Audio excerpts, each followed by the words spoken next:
I'd like to call the 257th meeting of the Equal Employment Practices Commission to order.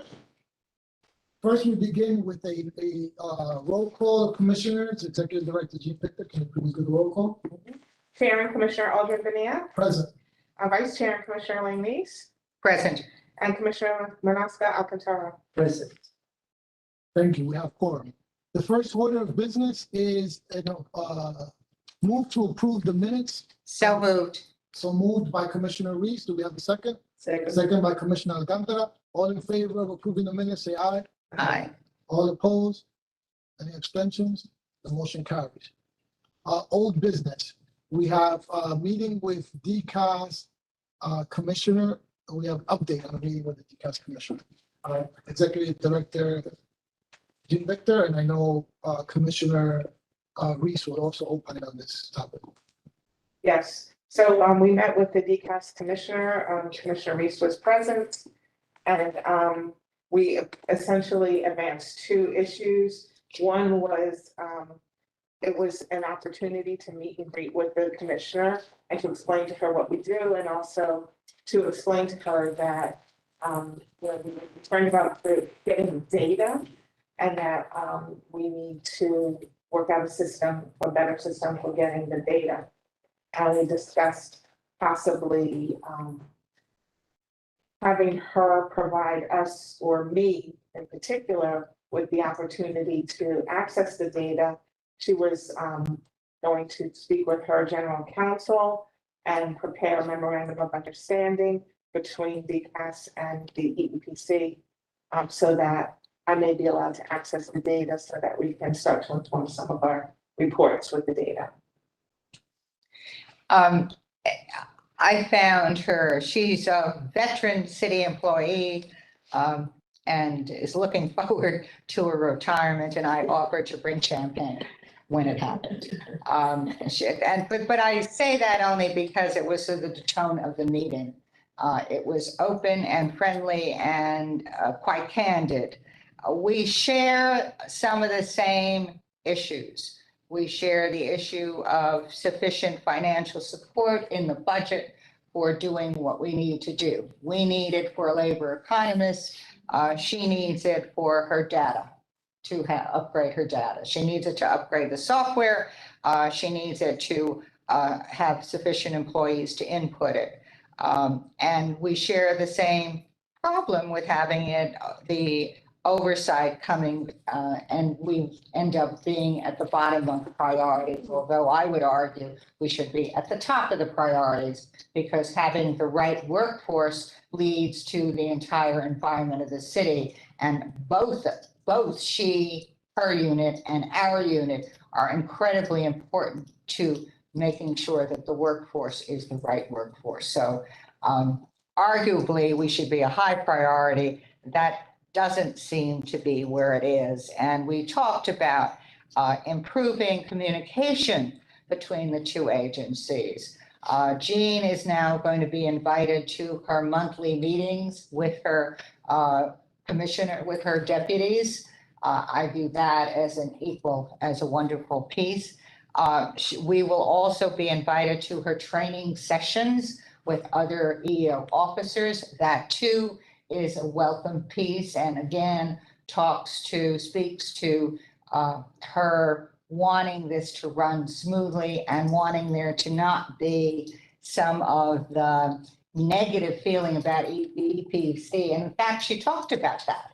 She talked about there seems to be some resentment among the people she speaks to of our audit function. People are looking, as we're looking over their shoulder, they're not doing anything right, and that we want to dispel that. We've made some movement to dispelling it by trying to explain it, and have had better responses as a result from the people that need to give us material from the agencies.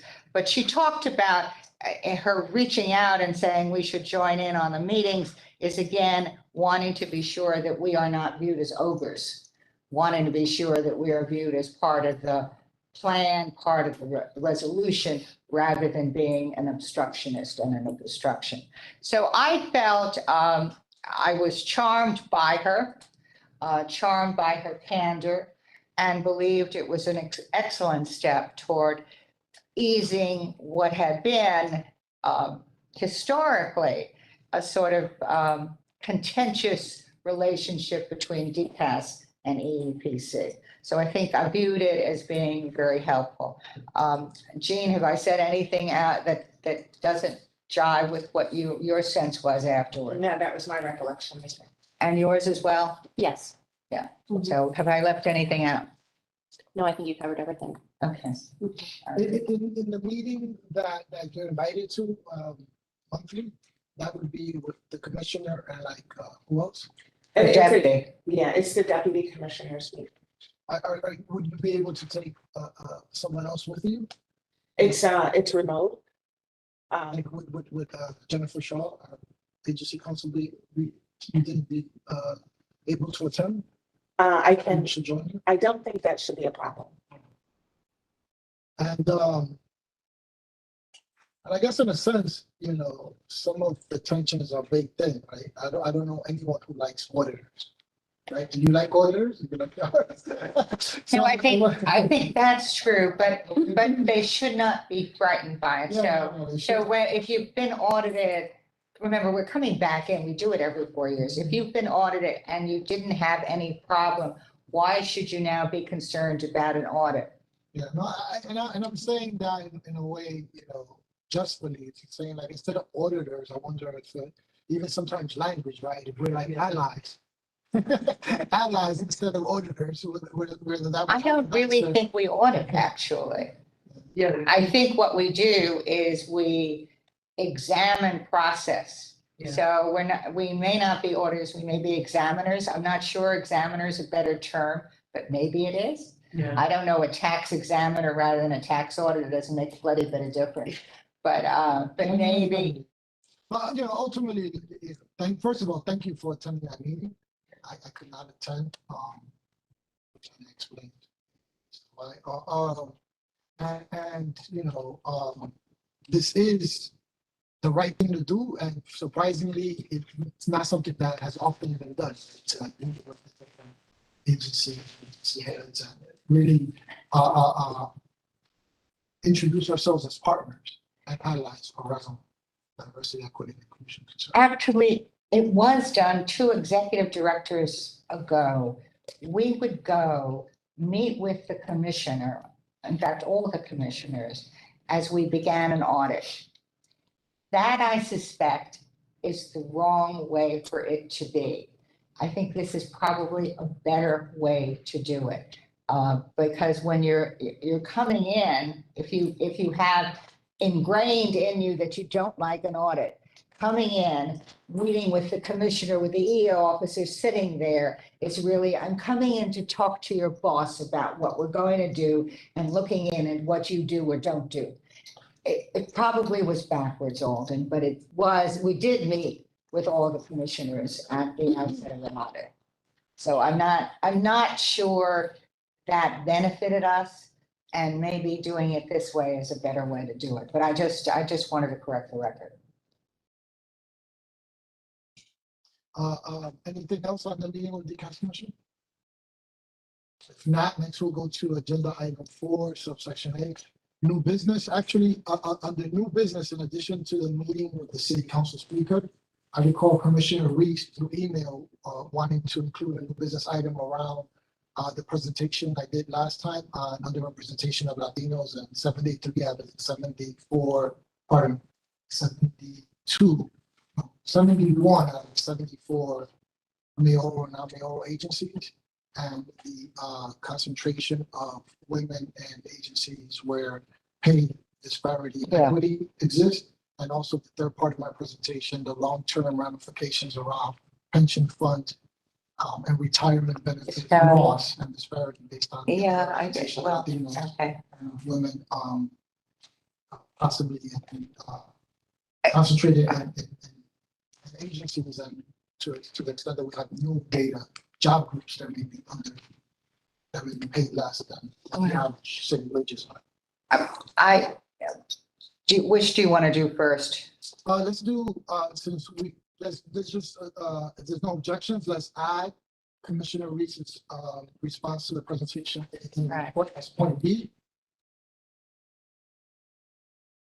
And let's go with the kind of third item of subsection A, meeting with the city council speaker, which I turn to Executive Director Jean Vector. Right, we're in the process of trying to schedule a meeting with the speaker of the city council. We are hoping to be able to schedule that meeting for the next commission meeting, which will be held in June. And we are still waiting, I believe, to get confirmation on that date.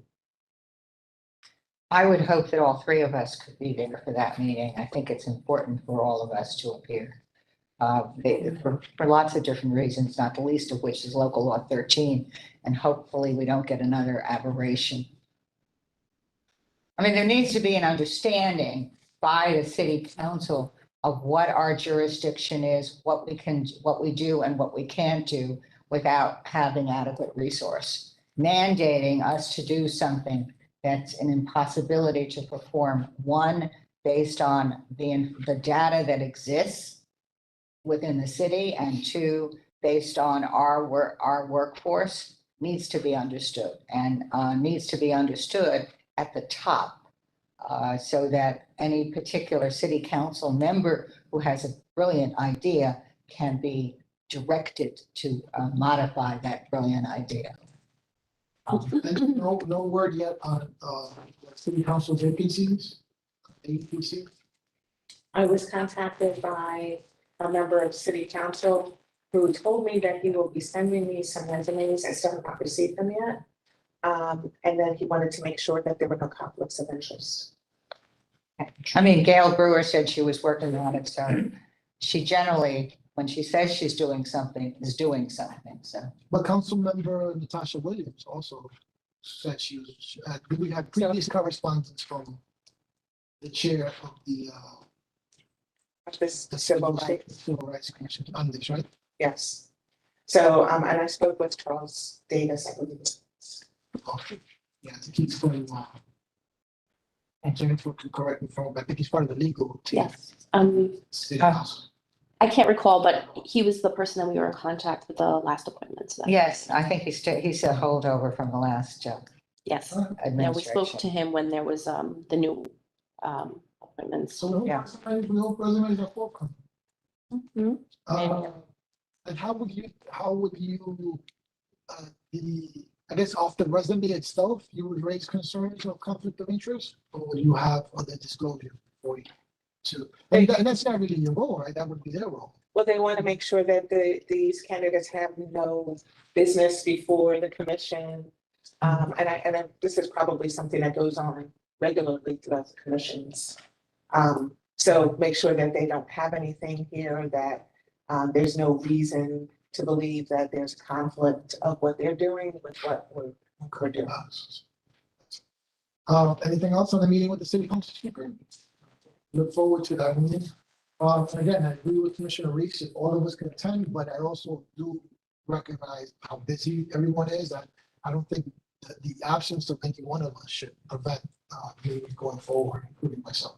I agree with that, but we all should try very hard to move whatever we can. Okay, let me, Section B, Commissioner Reese's. Give Okay. us like a week or two ahead, if you know, yeah, that'll be super helpful. yeah. You have not only you have a geographical problem as well. Geographical issues, so. Yes, you have a geographical appreciate, issue. You know, letting me know as soon as you hear, sending the note so I can work out my schedule. All right, B, this morning I sent to both Alden and Ann, to you, a copy from something called The City, and it talks about Latino voting rights. In fact, it talks about, and I remember from, you can probably find it, that only 9% of elected officials are Latino within the state and the city, and yet Latinos are 20-something% of the population. And I know I'm mixing apples and oranges, but that's what we were focusing on. I think, unfortunately, where I beg to disagree with that presentation is I don't think the right data for employment situations is census data. Unfortunately, it doesn't tell us, the Department of Labor tells us how many lawyers are in the workforce, but census data doesn't tell us anything other than the population. So X number of people within the population, that doesn't necessarily mean that they have the skill set to be within the employment titles. So I do think that, and here's where I don't think it's apples and oranges that I'm pointing out. I do think the low participation in voting and the low participation in elections indicate something else about the community that we can do something about. So I think we can do something about reaching out to make sure more women know that their job's in sanitation. I think we can do something about reaching out and making sure that more Hispanics know that there are exams that you take to go into civil service. I think we can reach out and try to see how we can go through to the Department of Education to reach out in perhaps reaching out through others, putting a program within the schools so people know that there is an ability to enter into the workforce, the city workforce. Simplistically, that the city is the largest employer in the city, a fact that many people do not know. The fact that the city provides good benefits, I bet you many people within several communities do not know that.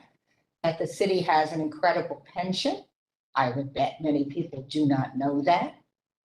There are a whole host of facts that I would argue people don't know, and that we can figure out a plan. Perhaps it's outside of who we are as the Equal Employment Protection Commission, but that we can figure out a way to get that sort of information into the hands of the people who need to apply to become members. So that the statistic that you're showing is not the statistic of who's out there, but the statistic of who's applied. The statistic you were talking about before, I think is a telling one, and that goes to the point that you were making, and I agree with that. Many people, I mean, at one point, I was guilty of having an all-female legal department, which one of my peers pointed out, and I said, well, I'm the brightest. But it was so odd. It was so odd that there would be an all-female legal department. We're going back about 40 years. It was a strange animal then within the court. It is not as strange today within the corporate world, but certainly was a strange animal then. But was I hiring people that were like me and that's why it was happening? Perhaps in retrospect, although they had different backgrounds than I did, but we were all basically female.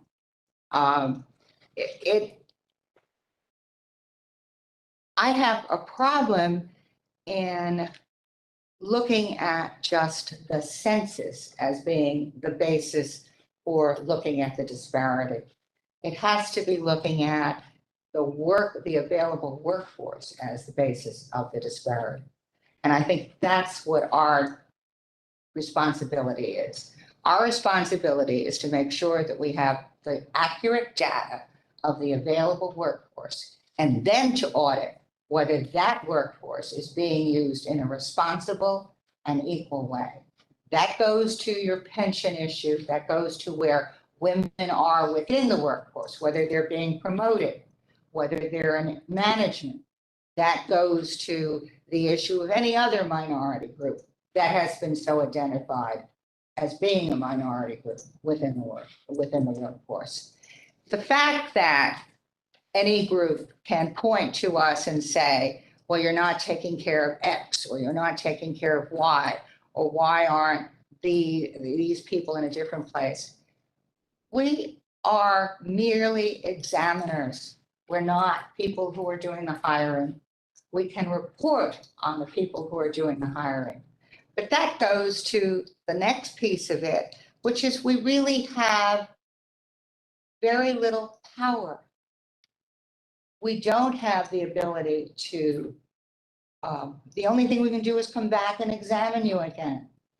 We don't have a megaphone that tells the world that you've been doing something that you shouldn't be doing. We don't have a penalty.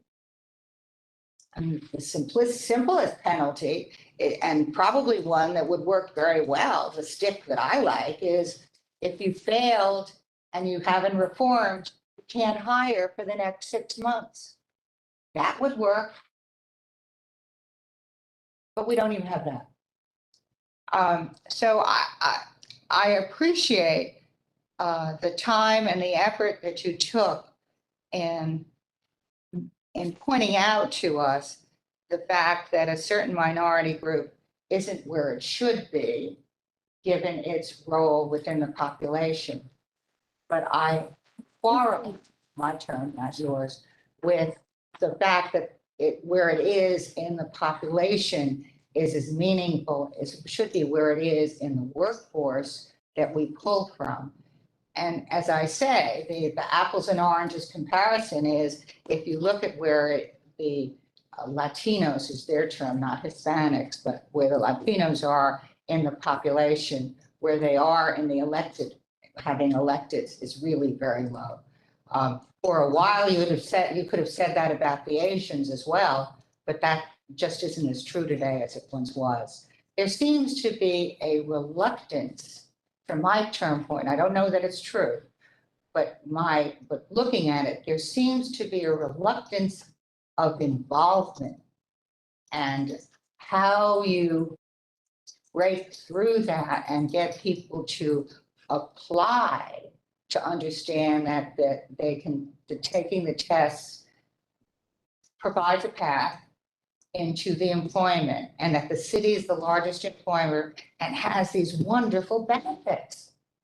But God, those pensions are terrific. And guess what? Some of our people realize they could double dip. They go in once and they go in twice. But Anyway, it's interesting because our report highlights the fact that Hispanics are the one that applies the most to the higher paying jobs. Now, we don't delve into why that happens and why they're not selected. So when you say that there's a reluctance of involvement, maybe because faced with a mirror where I try to get involved and nothing changes and I don't see progress, why should I keep beating myself over the whole thing? So that's something that we need to explore as well. Because I don't think there is a lack of involvement, but a lack of progress that reflects that I've been knocking at the door and the door's never open. So I might as well take myself out of the game and go to a place where I see more progress. So that may be a possibility, not that that I'm saying this is what happens, but just because it was highlighted in the data, I'm like, oh, so it's not a lack of us knocking. It's an inability to go through. And why is that inability? That we didn't explore, and I don't think that from the data provided, we'll be able to know. That's the other thing. That's the problem that we face. And I think there's one other thing that you kind of hit on with this, is that even though the city is a great place to work and there are, excellent opportunities, you have to have a lot of patience. I wrote back to you, yeah. Speaking from personal experience. These lists sometimes take 4 years to get through. They usually do. The only reason that, pardon me, the only reason that there's been a quicker turnaround in lists is when DCAS started doing education and experience tests, which basically means that you just fill out your education, your experience, and based upon that, you get a number ranking, and then you'll be put on the list versus having to then sit for a physical or a multiple choice test or something to that effect. So I want to be emphatic again, because I think it's hugely important about my presentation last month. I want to be emphatic about specific points. So there is a technical definition, a very important technical definition of underrepresentation and underutilization. A very technical and consequential definition of both. So the presentation last month was to get at the inconsistencies in interpreting the underutilization And to the extent that there's a faulty measurement there around availability, what's qualified availability, what the applicant is. And then there's also an important understanding about underrepresentation. And that goes to the heart of the EEPCs in terms of mission, when you look at even what we said in the last 3 reports. So given the population in New York City and the percentages of Asian, Black, Hispanic, and women that comprise the population of New York City, should we expect to see similar percentages reflected in New York City's workforce? No, So, but should we expect, right? There's equal employment opportunity we should expect to see. When we don't see it, it constitutes something else, right? It may be discrimination, it may be something else. that's where I disagree So with the you. point- So the point that I wanted to show there is that, and then the second point is, to the question of underrepresentation in the workforce, then relies really on availability of which workers are in the labor. Right. And that's what, so for underrepresentation, right, you have a certain population that lives in New York City. And is that population reflected in the workforce? Now, I didn't look at just the population. I looked at the working age population. Because a 5-year-old should not be included in any, and I don't want any 5-year-old working in the Department of Sanitation. So it's working age population. So that's one side. And when you look at that analysis, which is what I presented, Latinos, Hispanics, in 71 out of 74 city agencies were underrepresented. In some instances, severely underrepresented by about half. So where they're about 28% of the population, they represented less than 14% of the workforce for those agencies, right? That on the face of it, right? That's intraocular trauma. It hits you right between the eyes. If I were to tell you that 71 out of 74 agencies had women underrepresentation, that may shock you. If I told you that 71 out of 74 city agencies have Black underrepresentation, that may appall you. If I told you that 71 out of 74 city agencies had minimal Asian representation, that might concern you. What I'm saying is that there's 71 city agencies, uniform, non-uniform, varying degrees of salaries, all pensionable, that have underrepresentation of Latinos, right? A population that people might say, well, they may not know English. That's not true, census-wise. They may be here too recently. That's not true, census-wise. Population of 28% has been. But that's the wrong So- divisor. Wait, no, but It's the wrong divisor. It's not, for reasons why I'll take a second. So that's the crux of that argument, right? However, it also points to interesting pipeline issues because Asians were represented in some agencies at a higher rate. So then you have to inquire, well, why might that be? What's the pipeline? So why are some groups not represented and why some groups might be overly represented? So that was the nature of that. In terms of education, it's not only working age population, because for some of these job categories, you have to have an associate degree.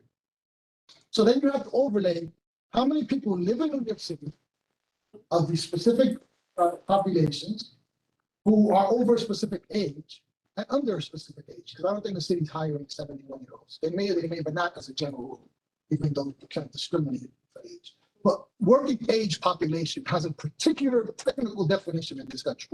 So how much of the census population in New York City is of a certain age, under a certain age, and that has a bachelor's degree?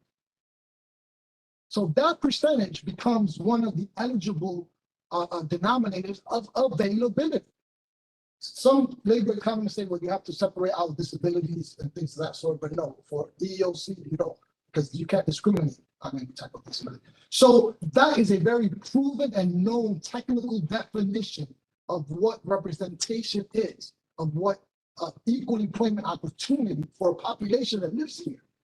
Not that lives in Long Island, not that lives in Connecticut, not that lives here, pays taxes here, have been raised here, have children here, have died here, have toiled soil here, they are here, right? You hire the population that's representative of the people here.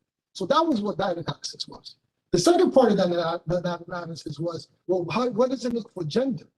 Because people might say, the fact that out of the 74 city agencies, women are the majority in the majority of agencies, well, that's a good thing. The analysis I presented last month says, well, okay, that is maybe a factual thing, but then let's look at whether they're concentrated in lower paying agencies, which at the time I only had the agency data. I didn't have the job group data, or I had it, but I didn't present it, which is the content of this new report that is here. So that's that. So and I didn't make any inferences. Right? I just said, here's the facts of where women are the majority, and they're the majority of the agencies. But there seems to be certain trends or patterns around the agencies that they are the majority. And I think it's a fair question to look at it from a gender equity point of view in terms of salaries. Then my third point was that this underrepresentation of Latinos is 71 out of the 74. And I had to go back to DCAS's report, which you had the same report that they showed the same numbers. The numbers used were off by 1 or 2%, like for each category in 1 year, they were mostly always the same. So to what extent has that underrepresentation, right, severe in some instances, and to what extent has, even though there might be overrepresentation, but to what extent has paid the disparity, then having a structural equity effect on people's ability to retire, their benefits, and retirement security, and how that might have a disproportionate effect on certain populations of others. And then I said that depending on how underrepresented the Latino working age population with the eligible requirements of education, not that they pass the civil service exam, that they might use that data. That's one definition of availability. But so is, you're here, you have a working age, you have your bachelor's degree, and that's eligible. You're eligible. Another one is you're here, you're working age, you have your bachelor's degree, and you qualify for the exam, you pass the exam, and you have the civil services. There's another one with the Department of Labor Market. So there's different ways. We chose one that sees, right, to make inferences of, which is equally faulty, not more so, which is what our next report might demonstrate. So that was the extent of it, right? I didn't speak about Asian Americans or African Americans or white Americans, because that's not where the 71 out of the 74 city agencies were underrepresenting the population. Okay. So that was the extent of that presentation. I understand, and I have trouble with the view of underrepresentation, and I guess part of my problem is, so I'm a lawyer, you're an engineer. We are qualified for some jobs and not for others. And we are underrepresented perhaps because of our nature of our sex in some jobs and not for others. But I think it's oversimplified to just look at the census data, even if you look at education, because neither you nor I would apply to be at the Department of City Planning that requires being an architect. Perhaps you might as an engineer, but I certainly wouldn't, even though I might know enough about zoning law.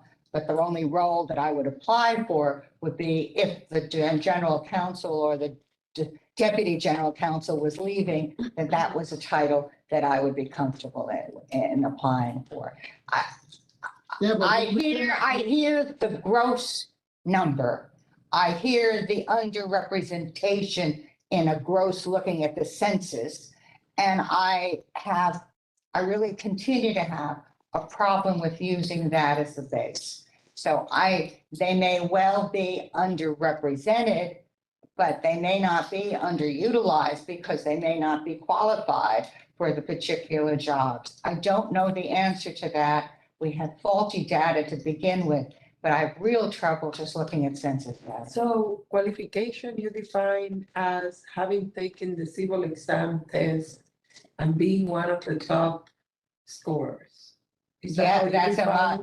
that because of civil service, I Okay. am forced to do it. No, I just want to clarify that it's not that they're, in general, the underqualified. No, But by these specific criteria. Right. Okay, so that's what I wanted to understand. yeah, And the only thing I can say to that is given the numbers in the largest city in the United States, I fundamentally believe that talent is equally distributed among ethnic and racial groups. Opportunity is not.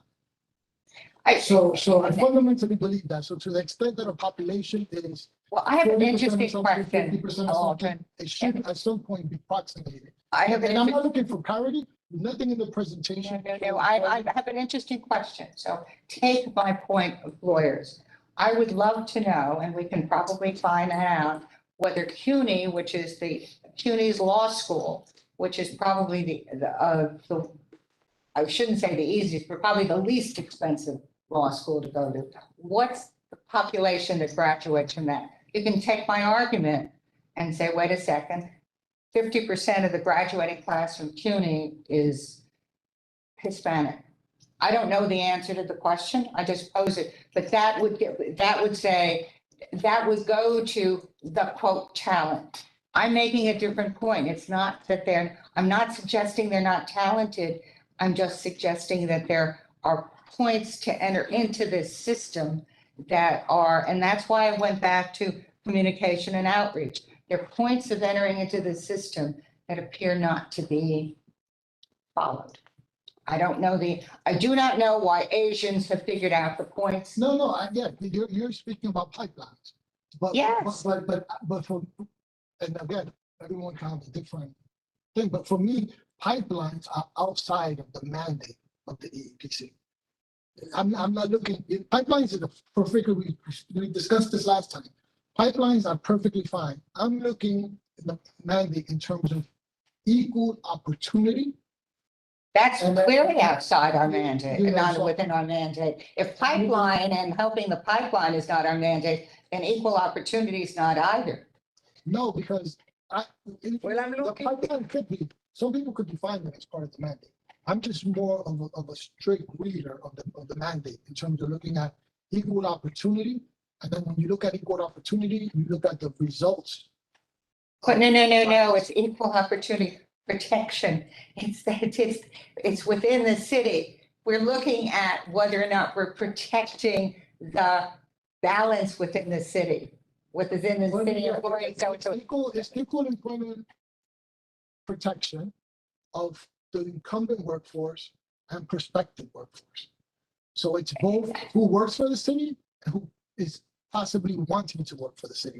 The mandate says perspective. Am I correct? It does, it does, but if I may just interject, based upon my experience in this agency and with this data, because of that definition, the prospective workforce, city takes that as those who are predominantly on lists, because that is how the city hires. So the underutilization numbers are driven by the civil service lists.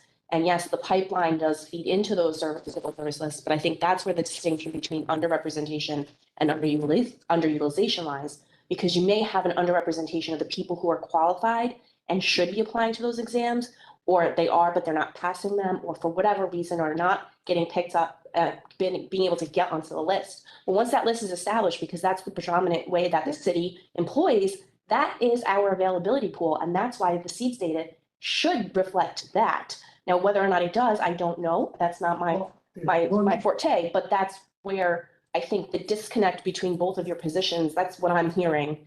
If I'm all due respect. Exactly. No, thank you. I agree. Because that's exactly kind of, those tensions are exactly what this next report is trying to get at, because we have the civil service rate and we have the seats, and they may not match.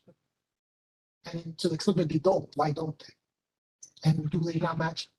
Erroring in particular directions, I ignore. So that, thank you for that segue, but that's later on because that's an issue. But I just wanted an opportunity to clarify what exactly I was looking at. Can I don't have the statistics of the full numbers of graduates, but I'm looking at, let's assume, if we were to assume that everybody that goes into CUNY Law School graduates, 46%, 47, let's say, percent of them would be white, 24% Latino, 13% Black, and 11% Asian. So I just wanted to put it on the record because we were describing, so a very large, the second largest population in the law school is Latinos.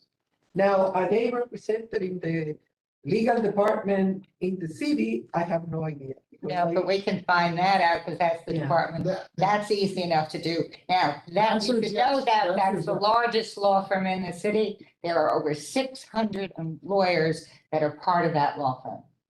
Okay, And that's not all the lawyers in the city, because the police department has their lawyers, sanitation has their lawyers. They are not covered within that, so there, we have, yes. So that's not the total number, but we should, to underscore my point, that's the list of people who can apply. Now, the issue becomes, do even the CUNY law school graduates know of the opportunity in the Department of Law?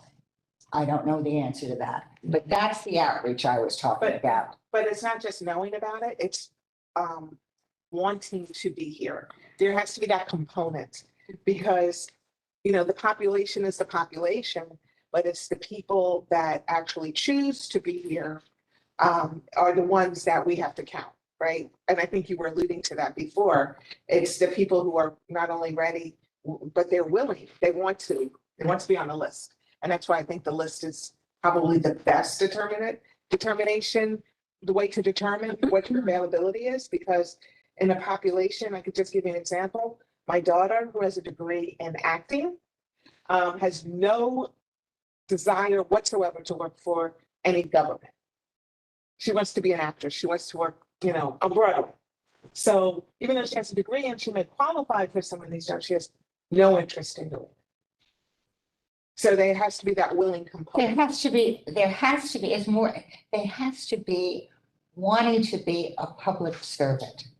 Having come from the corporate world and after my career, taking my parachute and then deciding I could do whatever I wanted to do, I went into the public sector.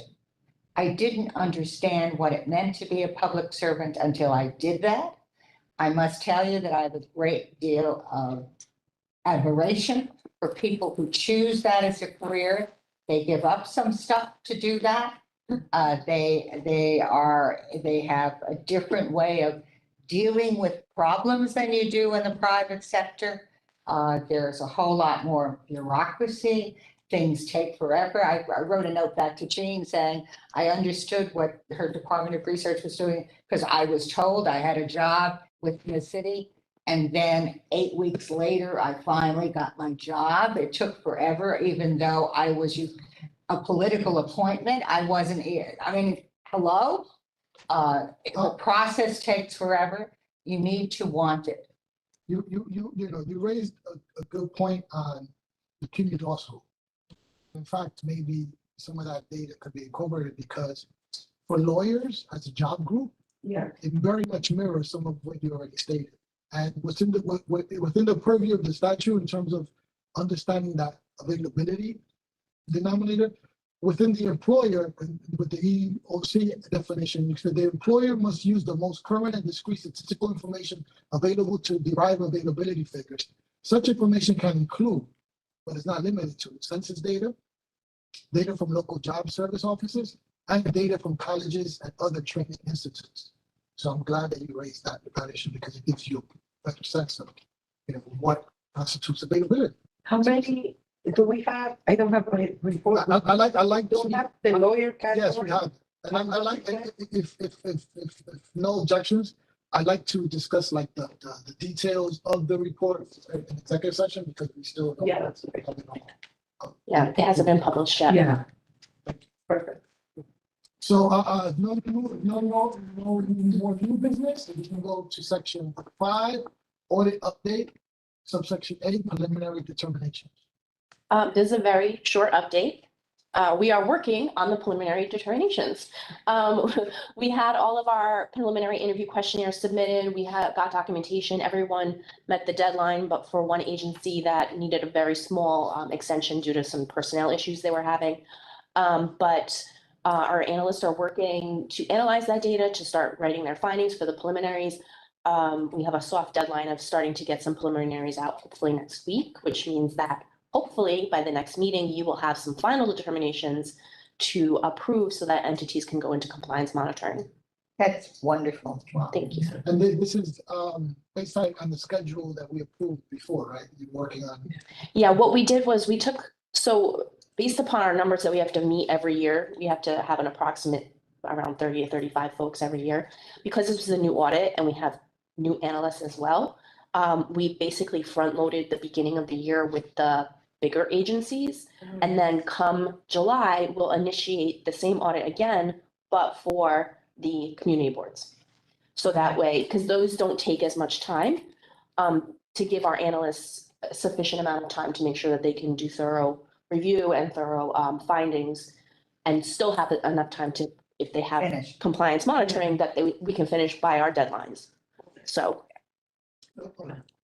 thanks. In terms of the community boards, at some point, we'll get a debriefing from that one in terms of how, I know they're doing the same, it's the same audit for everyone. Necessarily. Not necessarily. Because I remember wanting to follow up on some of our previous discussions around some of the some community board. Yes. issues. Yes. So that we don't, that we pick up that conversation, that we don't drop anything that we've previously. My plan is to debrief the commissioners when we get closer to that time. Because I'm going to have to start developing the community board audit because we don't have it. We can't give them the same audit as the big agencies because they don't have their own EEO staff. They don't do their own complaint tracking. They don't have underutilization when there's 3 people.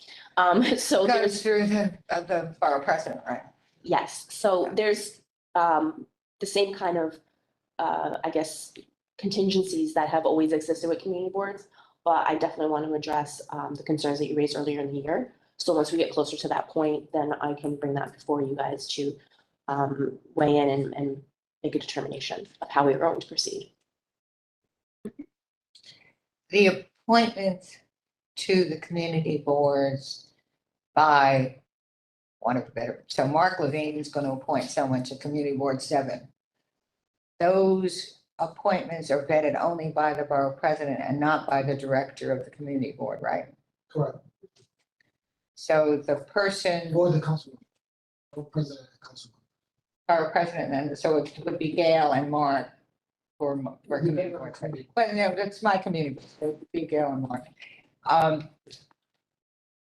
In their appointments.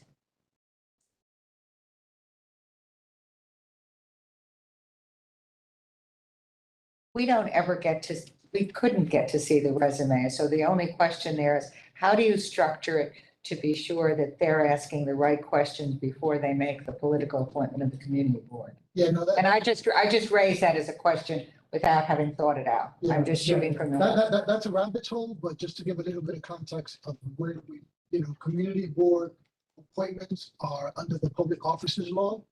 They're not employees, but we did discuss the importance of having them in our audits around them completing the sexual harassment prevention trainings that are expected of all employees. Right. That's something where the EEPC might be able to. Okay, I was just trying to, because if you're really talking about basic political appointments, that's about as basic a political appointment as you're ever going to see. There is a different local law that's not under our purview that our presidents have to comply by, where every year they submit a demographic classification report on the community board members. But that doesn't remove the politics. Can't remove politics from politics. And if no further on the audit update, section 6, subsection A, the research update on local law 13, the report status update. So we're continuing to work on the report. We drafted a draft report, which we sent out to DCAS, and commissioners have reviewed it, as well as our internal staff. And we are reviewing comments, incorporating comments, and trying to clarify any kinds of confusing or misunderstood sections within the report. I'm shooting from the hip again. How about you put an asterisk after the first word in underrepresentation and underutilization and have a definition page? That was one of the comments, and we're creating the definitions. And there For may the be comments some, I offered them. there may be some other terms that you want to have the definition of. How about a definition, within that definition page, a statement about the data? Yeah.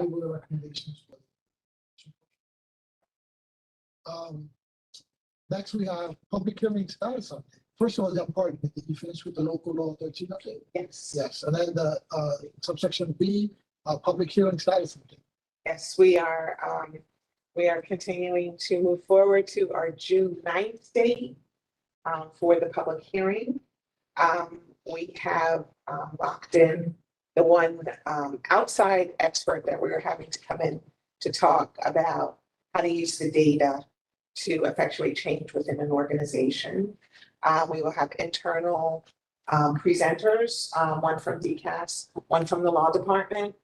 Obviously, we will be presenting and we will be having a roundtable discussion with the agencies that are included in the local law 13 report for the 7 titles that we looked at, to talk about their hiring practices and to talk about how they go about hiring women, minorities, et cetera, what challenges they face, you know, what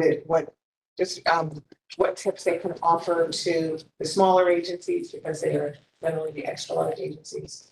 And to kind of inform us a little bit about some of the questions that we might have in our report. Thank you. Congratulations on you and your team, both all the efforts and progress made at local law 13 with the majority of time out the director of research. And I know the additional responsibilities and tasks particular at the team. And then secondly, the prospects of having this public hearing, you know, sounds very exciting.